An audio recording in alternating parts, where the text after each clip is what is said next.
The sixth thing is to niche thyself. This is all the marketing you ever need to know. It's also probably all the R&D and product design you ever need to know.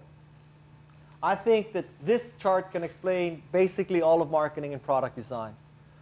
On the vertical axis is the ability to produce a unique product or service. On the horizontal axis is the value of that service or product to the customer. As you might suspect, this is going to be a 2x2. And as you might suspect, you're going to want to be high and to the right. But let's go through the other corners first. The first corner is where you provide something of great value to the customer, but there are 10 other competitors doing it.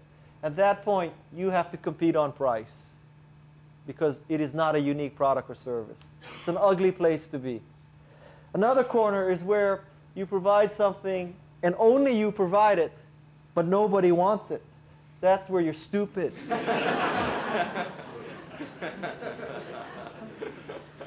In lower and to the left is the absolute worst corner. That's where you provide something that nobody cares about, and there are 10 ways to get it, and that's over here. That means you're a .com company. The prototypical example of a .com company was the ability to buy dog food online. That's why there's a dog food picture.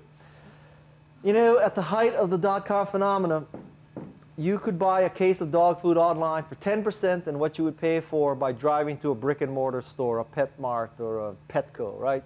You could save 10%.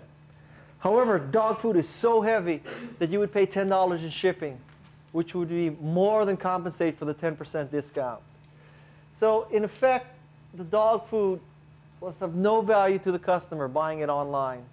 However, there were 6 ways you could do it. There was pets.com, mypets.com, epets.com, ipets.com, lastminutepets.com, discountpets.com. There are 16 ways to buy dog food for more than you would pay in a store. That explains the .com phenomenon. So the holy grail of positioning in product design and marketing is to figure out how the hell you get into that corner where you are the single white tulip in a field of crappy other tulips. How do you do that? What is so unique about your product or service? It can be features, it can be price, it can be geographic location, it can be service levels. I don't know what it is, but whatever it is, how is it unique? And by the way, that unique element better be valuable to the customer. An example of a company that I think is very high and to the right is Fandango. So Fandango allows you to buy a movie ticket before you go to the movie. So you really know you have a ticket, and you can just zip through the line because they scan your printed out ticket, right? That's great value to the customer. And you can only buy it through Fandango. That company is high and to the right. So the basic proposition here is for you to be high and to the right. You can think of it as being like our president, high and to the right. Okay?